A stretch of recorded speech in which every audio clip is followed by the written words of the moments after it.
ಬಾಣಂತಿಯ ಬಗ್ಗೆ ಹೇಳೋದಕ್ಕೆ ಹೊರಟಿದ್ದೀನಿ. ಬಾಣಂತಿಯರಲ್ಲಿ 11 ದಿವಸದವರೆಗೂ ಎಣ್ಣೆ ಅಂಶ ಆಗಲಿ ಜಾಸ್ತಿ ಖಾರದಲ್ಲಿ ಹೋಗಬಾರ್ದು. ಬರೀ ಮೆಣಸು ಜೀರಿಗೆ ಈ ಥರ ರಸನೆ ಸ್ವಲ್ಪ ಆಯಿಲು ತುಪ್ಪ ಏನೋ ತಗೋಬಾರ್ದು 11 ದಿವಸದವರೆಗೂ. ಆಮೇಲೆ ಒಂದು 1/4 kg ಶುಂಠಿನ ತೊಗೊಬಂದ್ಬಿಟ್ಟು ನೀಟಾಗಿ ಸಿಪ್ಪೆಗೆ ಎರೆದೋದನ್ನು ತೊಳೆದು ಸಣ್ಣ ಸಣ್ಣ ಕಟ್ ಮಾಡಿ ಒಂಚೂರು ಅರ್ಬಾಡ್ಲಾಗಿ ಬಿಸಿಲಲ್ಲಿ ಒಣಗಿಸ್ಕೊಬಿಟ್ಟು ಒಂದು 1/4 kg ಬೆಲ್ಲ, ಒಂದು ಓಲ್ಡ್ ಕೊಬ್ಬರಿ ಸಾಕು, ಒಂದು 4-5 ಏಲಕ್ಕಿಕಾಯಿ, ಒಂದು ಚಿಟಿಕೆ ಇಂಗು ಇಷ್ಟನ್ನು ಹಾಕ್ಬಿಟ್ಟು ಮಿಕ್ಸಿನಲ್ಲಿ ನುಣ್ಣಗೆ ನೀರು ಒಂಚೂರು ಹಾಕಬಾರ್ದು.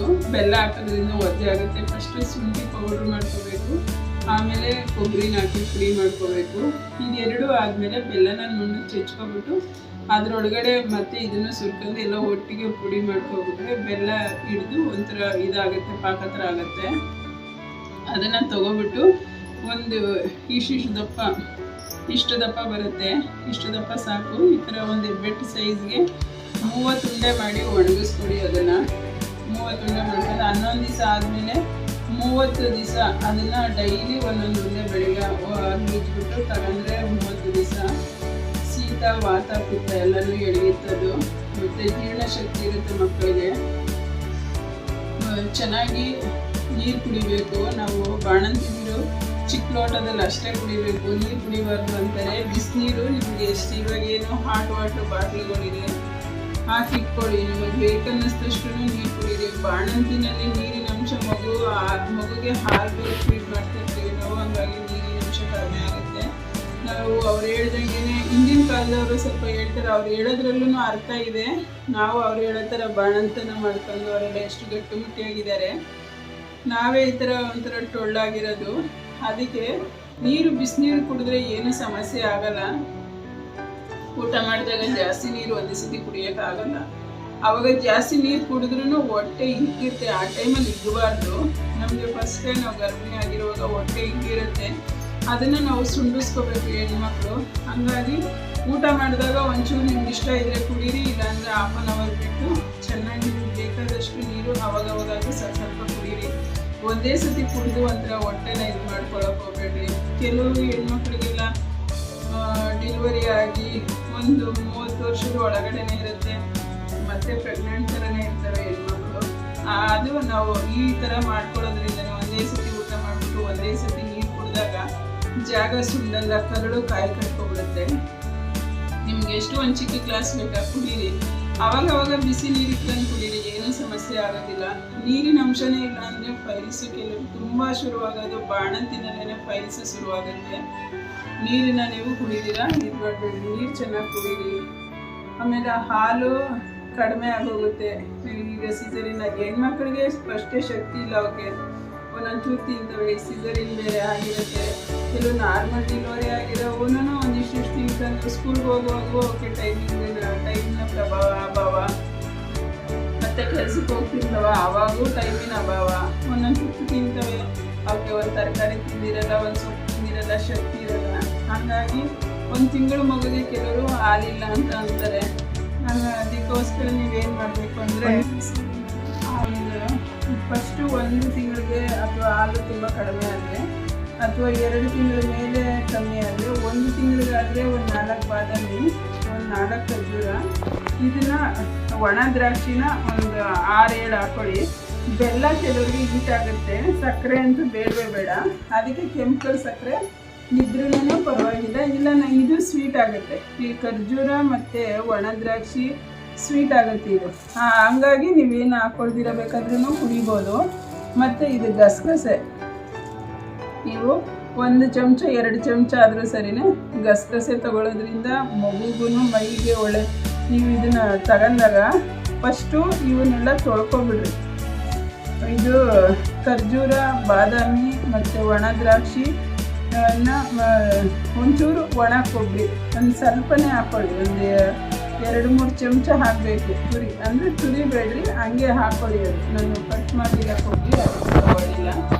ಒಂದಿಷ್ಟಾಗಲ ಕೊಬ್ಬರಿ ತಗೊಳ್ಳಿ. ಈ ಕಾಯಿ ಕಲ್ಸಕ್ಕರೆ ಕಾಣಿಸ್ತಿದೆಯಲ್ಲ, ಇಷ್ಟಾಗಲ ಕೊಬ್ಬರಿ ಆದರೆ ಸಾಕು. ಇದಿಷ್ಟು ನಾನು ತೊಳೆದ್ಬಿಟ್ಟು ನೀರೆಲ್ಲ ಹಾಕ್ಬಿಡ್ರಿ. ಆಮೇಲೆ ಇದನ್ನು ಗಸಗಸೆನ ಹಂಗೆ ಹಾಕೋಬೇಕು. ಯಾಕಂದರೆ ತೊಳೆಯೋಕೆ ಹೋದರೆ ಇದೆಲ್ಲ ತೇಲ್ಕೊಬಿಡುತ್ತೆ, ಆವಾಗ ಇದು ನೆನೆಯೋಕ್ಕೆ ಚಾನ್ಸ್ ಇರಲ್ಲ. ಹಂಗಾಗಿ ಇವು ತೊಳೆದಾದ್ಮೇಲೆ ಗಸಗಸೆನ ಹಾಕೊಂಡ್ಬಿಟ್ಟು ನೆನೆಸ್ಬಿಟ್ರಿ. 1 ಅವರ್ 2 ಅವರ್ ನೆನೆದ್ರೆ ನೆಂದೋಗ್ತವೆ ಇವು. ಆಮೇಲೆ ಇದು ಬೀಜ ತೆಗೆದ್ಬಿಟ್ಟು ಖರ್ಜೂರನ ಇದು ಇಷ್ಟು ಇದನ್ನ ಸಿಪ್ಪೆ ತೆಗಿಬೇಕು. ನೆನೆಸಾದ್ಮೇಲೆ ಬಾದಾಮಿ ಸಿಪ್ಪೆ ತೆಗೆದ್ಬಿಟ್ಟು, ನೀವು ಬಾದಾಮಿ ಜಾಸ್ತಿ ಹಾಕಂದ್ರೇ ಒಳ್ಳೆಯದು. ಇದರಲ್ಲಿ ಹಾಲಿನ ಅಂಶ ಜಾಸ್ತಿ ಬರುತ್ತೆ. ಗೋಡಂಬಿ ಇದು ಗಸಗಸೆ ಮತ್ತು ಬಾದಾಮಿ, ಗೋಡಂಬಿನ ಹಾಕೋಬೋದು, ಆದರೆ ಶೀತ ಅದು ಬೇಡ, ಕಫ ಕಟ್ಟುತ್ತೆ. ಹಾಗಾಗಿ ಗೋಡಂಬಿ ಹಾಕೋಬೇಡಿ. ಬಾದಾಮಿ ಮತ್ತು ಗಸಗಸೆ, ಒಣ ಖರ್ಜೂರ, ಒಣ ದ್ರಾಕ್ಷಿ, ಕಲ್ಸಕ್ರೆ ಅದನ್ನ ಮುಂಚೆ ಬೆಲ್ಲ ಆದರೂ ಹಾಕೋಬೋದು. ಅದನ್ನ ಅವಶ್ಯಕತೆ ಇಲ್ಲ. ಇವೆಲ್ಲ ಸ್ವೀಟ್ ಇರೋದ್ರಿಂದ, ಡ್ರೈ ಫ್ರೂಟ್ಸ್ ಸ್ವೀಟ್ ಇರೋದ್ರಿಂದ ಬೇಡ. ರುಬ್ಬಿಬಿಟ್ಟು ನುಣ್ಣಿಗೆ ಮಿಕ್ಸರಲ್ಲಿ ಹಾಕೊಂಡು ರುಬ್ಬಿಬಿಟ್ಟು ಒಂದು ಸ್ವಲ್ಪ ಹಾಲು ಹಾಕೊಂಡು ಕಾಯಿಸ್ಬಿಟ್ಟು ನಿಮ್ಗೆ ಯಾವ ಲೆವೆಲ್ಗೆ ಬಿಸಿ ತಾಗ್ತದೆ ಅಷ್ಟು ಬಿಸಿಗೆ ಕುಡೀರಿ. ಮಗುಗೂ ಒಂಥರ ಗಸಗಸೆ ಫಸ್ಟೇ ಮತ್ತು ಥರ ಅದು ಮಗುಗೂ ಹಾಲು ಮೈ ಕಟ್ಟುತ್ತೆ, ಒಳ್ಳೆ ಶಕ್ತಿಯಾಗಿ ಮಗು ಬೆಳೆಯುತ್ತೆ. ಮತ್ತು ನಿಮ್ಮ ಮೈಗೂ ಒಳ್ಳೆಯದು. ನೀವು ಫೀಡ್ ಮಾಡ್ತಾ ಇರೋದ್ರಿಂದ ನೀವು ವೀಕ್ ಆಗೋದಿಲ್ಲ, ಚೆನ್ನಾಗಿರುತ್ತೆ. ಇದನ್ನು ನಾನು ಏನಕ್ಕೆ ಹೇಳ್ತೀನಿ ಅಂದರೆ, ನಮ್ಮನೆ ಹುಡುಗಿರನ್ನೇ ನನಗೆ ಎಕ್ಸಾಂಪಲ್ ಆಗಿದ್ದಾವೆ. ಅವಕ್ಕೆ ಎಷ್ಟು ಮಾಡಿದ್ರು ಅದಕ್ಕೆ ಒಂದು 5 ನಿಮಿಷಕ್ಕೆಲ್ಲ ಅದು ತಲೆ ಸುತ್ತು ಅನ್ನುತ್ತೆ. ಎಷ್ಟೊಂದು ಇದು ಮಾಡಿ ಅವು ಈಗ ಸ್ಕೂಲ್ಗೆ ಹೋಗ್ತವೆ. ಏಜ್ ಅಟೆಂಡ್ ಮಾಡಿದಾಗ ಮಕ್ಕಳು ಅವಕ್ಕೆ ಒಂಚೂರು ಕೇರ್ ಮಾಡಿ ಒಂಚೂರು ಚೆನ್ನಾಗಿ ಆರೈಕೆ ಮಾಡಬೇಕು. ಇಲ್ಲಾಂದರೆ ಮುಂದಕ್ಕೆ ಬಾಣಂತಿ ಬಸ್ರಿ ಆದ್ಮೇಲೂ ಹೆಣ್ಮಕ್ಳಿಗೆ ಜವಾಬ್ದಾರಿ ಜಾಸ್ತಿ. ಮನೇಲಾದ್ರೂ ಎಷ್ಟೋ ಇರುತ್ತೆ, ದುಡಿಬೇಕು, ಮಕ್ಕಳನ್ನ ನೋಡಬೇಕು, ಗಂಡನ್ನ ನೋಡಬೇಕು, ಅತ್ತೆ ಮಾವಂದಿರಿದ್ರೆ ಅವ್ರನ್ನ ನೋಡಬೇಕು. ಹೆಣ್ಮಕ್ಳ ಪಾತ್ರ ತುಂಬ ಇರುತ್ತೆ. ಹಂಗಾಗಿ ಸ್ಟ್ರೆಂತಾಗೇ ಇರಬೇಕು ಹೆಣ್ಮಕ್ಳು. ಅಪ್ಪ ಅಮ್ಮನೂ ಹೆಣ್ಮಕ್ಳ ಬಗ್ಗೆ ತುಂಬ ಕೇರ್ ಮಾಡಬೇಕು. ಚಿಕ್ಕ ವಯಸ್ಸಿಂದಲೇ ಕೇರ್ ಮಾಡಿ ಅವ್ರನ್ನ ಒಂದು ಇದರಲ್ಲಿ ಮಾಡಬೇಕು. ಆಮೇಲೆ ನಾವು ಇಷ್ಟೇ ಬಸ್ರಿನಲ್ಲಿ ಬಾಣಂತಿದ್ದಲ್ಲಿ ಮಾತ್ರ ಅವು ಒಂದು ಏಜು ಮೀರಿದ ಮೇಲೆ ಏಜ್ ಅಟೆಂಡ್ ಆದಾಗ ಚೆನ್ನಾಗಿ ನೋಡಿದ್ರೆ ಅವು ಬಸ್ರಿಲಿ ಬಾಣಂತಿನಲ್ಲಿ ಒಂದು ಸ್ವಲ್ಪ ಸ್ಪಂದಿಸ್ತವೆ. ಇಲ್ಲ ಅಂತ ಅಂದರೆ ತಲೆ ಸುತ್ತು ಅಂತ ಬಿಟ್ಕೊಳ್ತವೆ. ಅವಾಗ ಶಕ್ತಿ ಇರೋದಿಲ್ಲ. ಅವ್ರ ಮಕ್ಕಳನ್ನ ಅವ್ರ ಗಂಡನ್ನ ಅವೇ ನೋಡಬೇಕು. ಇವಾಗೆಲ್ಲ ಜಾಯಿಂಟ್ ಫ್ಯಾಮಿಲಿ ಇರೋದೇ ಕಡಿಮೆ. ಹಾಗಾಗಿ ನಾನು ಇವತ್ತು ಹಾಲಂತೂ ಒಂದು ನಮಗೆ ಗೊತ್ತಿರೋ ಹುಡುಗಿ, ನನ್ನ ಮಗನ ಫ್ರೆಂಡು, ಅವಳು ಹೇಳಿದ್ಲು, ಆಂಟಿ ನನಗೆ ನೀವು ಹೇಳಿದ್ಮೇಲೆ ಹಾಲು ಚೆನ್ನಾಗಿ ಬಂತು, ಹಾಲೇ ಇರ್ತಿರ್ಲಿಲ್ಲ, ಮತ್ತು ಇದನ್ನೊಂದು ವಿಡಿಯೋ ಮಾಡಿ ಆಂಟಿ, ನಂತರ ಎಷ್ಟೋ ಹೆಣ್ಮಕ್ಳಿಗೆ ಗೊತ್ತಿರೋದಿಲ್ಲ ಅಂತ ಹೇಳಿದ್ರು. ಹಾಗಾಗಿ ನಾನು ಮಾಡ್ತಾಯಿದ್ದೀನಿ ಇವತ್ತು. ಯಾರಿಗಾದ್ರೂ ಗೊತ್ತಿಲ್ಲ ಅಂತ ಅನ್ನೋದನ್ನ ಅಟ್ಲೀಸ್ಟ್ ನಮಗೆ ಗೊತ್ತಿರೋದನ್ನ ಒಂದು ತಿಳಿಸ್ಬೇಕು ಅನ್ನೋ ಉದ್ದೇಶ ಅಷ್ಟೇ. ನಾವೇನು ದೊಡ್ಡ ಇದು ಅಂತ ಅಲ್ಲ, ನಮ್ಮಿಂದ ನಮ್ಗೇನು ಗೊತ್ತಿದೆ ಅದು 4 ಜನಕ್ಕೆ ಗೊತ್ತಾಗಲಿ, ಉಪಯೋಗ ಆಗಲಿ ಅನ್ನೋದೇ ಈ ಉದ್ದೇಶ.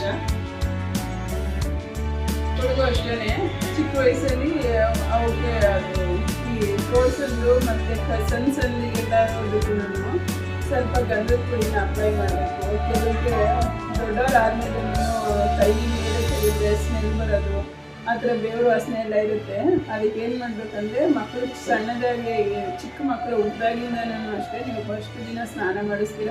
ಕೆಲವರು 5 ದಿನಕ್ಕೆ ಮಾಡಿಸ್ತಾರೆ, ಕೆಲವರು 16 ದಿನಕ್ಕೆ ಮಾಡಿಸ್ತಾರೆ. ಅದು ಅವ್ರವ್ರಿಗೆ ಇದು ಸಂಬಂಧಪಟ್ಟಿದ್ದು. ಕಡಲೆಬೇಳೆ ಮತ್ತು ಹೆಸರುಬೇಳೆ ಮತ್ತು ಸ್ವಲ್ಪ ಬಾದಾಮಿ, ಇದಿಷ್ಟು ನಾನು ಹಾಕಿ ಮಿಷಿನಲ್ಲಿ ಹಾಕಿಸ್ಕೊಬಂದ್ಬಿಡ್ಬೇಕು. ಹಾಕಿಸ್ಕೊಬಂದ್ಮೇಲೆ 1 ಸ್ಪೂನ್ ಅರಿಶಿನ ಪುಡಿ ಮಿಕ್ಸ್ ಮಾಡಿ ಕುದಿಸಿ ಒಂದು ಬಾಕ್ಸಲ್ಲಿ ಜಡ್ಡಿ ಇಟ್ಕೊಬಿಟ್ಟು ನಾವು ಸ್ನಾನ ಮಾಡಿಸ್ತೀವಿ 10 ನಿಮಿಷಕ್ಕೆ ಮುಂಚೆ. ಒಂದು ಬಟ್ಲಲ್ಲಿ ಮಗುವಿಗೆ ಮೈಗೆ ಎಷ್ಟು ಬೇಕಾಗುತ್ತೆ ಅಷ್ಟು ಹಸಿನ ಒಂದು ತೆಗೆದಾಕ್ಬಿಟ್ಟು 2 ಸ್ಪೂನ 1 ಸ್ಪೂನ ಎಷ್ಟಾದರೂ ಪರವಾಗಿಲ್ಲ. ಒಂದು ಸ್ವಲ್ಪ ಬೆಚ್ಚಗಿದ ನೀರನ್ನ ಅದಕ್ಕೆ ಹಾಕಿದ್ರೆ ನೆನ್ಕೊಳ್ಳುತ್ತೆ ಚೆನ್ನಾಗಿ. ಫಸ್ಟಿಗೆ ನಾವೇನು ಹಚ್ಚಲೇಬಾರ್ದು ಎಳೆ ಮಗುಗೆ. ಎಣ್ಣೆ ಹಚ್ಚಿಬಿಟ್ಟು ಎಣ್ಣೆನ ಈ ಸೀಗೆಕಾಯಿ ಒಂಚೂರು ಇದರೊಳಗಡೆ ಹಾಕೋಬಿಟ್ಟು ನಾವು ಕಡಲೆ ಹಿಟ್ಟೊಳಗಡೆ ಹಾಕೋಬಿಟ್ಟು ಸೀಗೆಕಾಯಿನ ಜಾಸ್ತಿ ಕಡಲೆ ಹಿಟ್ಟೇ ಇರಬೇಕು. ಘಾಟು ಬೀಳೋದೇ ಬೇಡ ಮಗುಗೆ. ಕಡಲೆ ಹಿಟ್ಟನ್ನು ಚೆನ್ನಾಗಿ ಹಚ್ಚಿ ಸ್ನಾನ ಮಾಡಿಸ್ಬಿಟ್ಟು ಮತ್ತೆ ಇನ್ನೊಂದ್ಸತಿ ನೀವು ಸೋಪ್ ಹಾಕೊಂಡಿದ್ರೆ, ಬೇಬಿ ಸೋಪ್ ಹಾಕೊಂಡಿದ್ರೆ ಹಾಕ್ಬೋದು, ಇಲ್ಲಾಂದರೆ ಇದರಲ್ಲೇ ವಾಶ್ ಆಗುತ್ತೆ. ಆಮೇಲೆ ಲಾಸ್ಟಲ್ಲಿ ಇದು ಗಂಧದ ಪೌಡ್ರನ್ನ ಗಂಧದ ಪೌಡ್ರ್ ಅಂದರೆ ನೋಡಿ ಈ ಥರ ಇರುತ್ತೆ.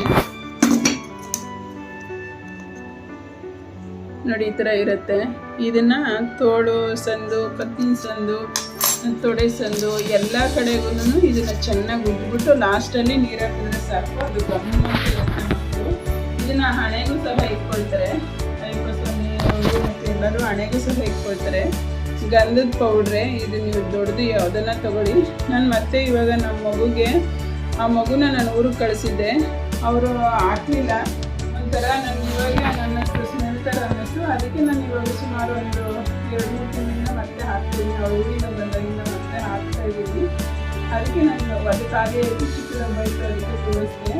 ಈ ಇದನ್ನ ಹಚ್ಚೋದ್ರಿಂದ ಮಕ್ಕಳಿಗೆ ಒಂಥರ ಕತ್ತಲೆಗಳು ಅಂತಾರೆ. ದೊಡ್ಡವರಾದ್ಮೇಲೆ ಗಂಡು ಮಕ್ಕಳಾಗಲಿ ಹೆಣ್ಮಕ್ಳಾಗಲಿ ಒಂಥರ ಫೋರ್ಸ್ ಅಂತೆಲ್ಲ ಸ್ಮೆಲ್ ಬರುತ್ತೆ. ಇದನ್ನು ಚಿಕ್ಕ ವಯಸ್ಸಿಂದ ಹಚ್ಚೋದ್ರಿಂದ ಒಂಚೂರು ಬರೋಲ್ಲ. ನಮ್ಮ ದೊಡ್ಡ ಮೊಮ್ಮಗು ಹಚ್ಚಿದ್ದೆ ನಾನು.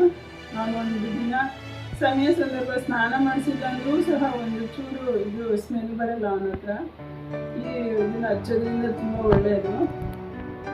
ಮಕ್ಕಳನ್ನ ಅಷ್ಟೇ ನಾವು ಸ್ಟಾರ್ಟಿಂಗಿಂದ ಬೇಸಿಕ್ ಪಾಯ ಥರನೇ ಅವನ್ನು ಬೆಳೆಸ್ಬೇಕು. ಮೈಯಾಗಿರ್ಬೋದು, ಒಂದು ಮಾತಾಗಿರ್ಬೋದು, ಮಕ್ಕಳ ಬಗ್ಗೆನೇ ತುಂಬಾ ಇದು ಮಾಡಬೇಕು. 9 ತಿಂಗಳವರೆಗೂ ಅನುಕೂಲತೆ ಇದ್ದರೆ ಮಾಡ್ಕೊಳ್ಳಿ. ಇಲ್ಲ ಅಂತಂದರೆ ನೀವು ಮಾಡ್ಕೊಳ್ಳೋದಾದರೆ ಸ್ವಲ್ಪ ಊಟದಲ್ಲಿ ಜಾಸ್ತಿ ಸಾಂಬಾರು ಊಟ ಮಾಡೋದು ಅದೆಲ್ಲ ಮಾಡ್ಕೋಬೇಕು. ಪಲ್ಯ, ತರಕಾರಿ, ಬಿಟ್ರೇಟು ಇಂಥವೆಲ್ಲ ಬಾಣಂತಿ ಜಾಸ್ತಿ ತಿಂದರೆ ಒಂಥರ ಪುಷ್ಟಿ ಆಗ್ತಾರೆ. ಯೂಸ್ ಮಾಡ್ತಿರೋದ್ರಿಂದ ಶಕ್ತಿ ಬೇಕೇ ಬೇಕು ಅವ್ರಿಗೆ. ಇದು ಕಾಫಿ ಟೀ ಬೆಳಿಗ್ಗೆ ಒಂಚೂರು ಕಾಫಿ ಕುಡಿದ್ಬಿಟ್ಟು ಆಮೇಲೆ ಇದನ್ನು ಹಾಲು 1-3 ಗಂಟೆ 4 ಗಂಟೆಗೆ ಈ ಹಾಲು ತೊಗೊಳೋದ್ರಿಂದ ನೈಟು ಊಟಕ್ಕೂ ಗ್ಯಾಪ್ ಇರುತ್ತೆ, ಮಧ್ಯಾಹ್ನ ಊಟ ಆದಮೇಲೆ ಗ್ಯಾಪ್ ಇರುತ್ತೆ. ಒಂದು 3-4 ಗಂಟೆಗೆ ಸಾಮಾನ್ಯವಾಗಿ ಬಾಣಂತಿ ಕಾಫಿ ಕೊಡ್ತಾರೆ. ಆ ಕಾಫಿ ಬದಲಿಗೆ ಇದನ್ನು ಒಂದು 1/4 ಲೀಟ್ರ್ ಅಷ್ಟೇ ಕುಡೀರಿ. ನೀವು ಜೀರ್ಣ ಮಾಡ್ಕೊಳ್ಳೋಷ್ಟು ಫಸ್ಟು ಒಂದು ಗ್ಲಾಸು, ಆಮೇಲೆ ಒಂಚೂರು ಜಾಸ್ತಿ ಮಾಡ್ಕೊಂಡ್ರೂ ಪರವಾಗಿಲ್ಲ. ಮಗುಗೆ ಹಾಲು ಸಾಕಾಗಬೇಕು. ಆಮೇಲೆ ಬರೀ ಹಾಲಿಂದ ಇದು ಶಕ್ತಿ ಇರುತ್ತೆ. ಹಾಗಾಗಿ ಇದನ್ನು ತಗೊಳ್ಳೋದ್ರಿಂದ ತುಂಬ ಒಳ್ಳೆಯದು ಬಾಣಂತಿಯರಿಗೆ. ವಿಡಿಯೋ ನೋಡಿದ್ದಕ್ಕಾಗಿ ಧನ್ಯವಾದಗಳು.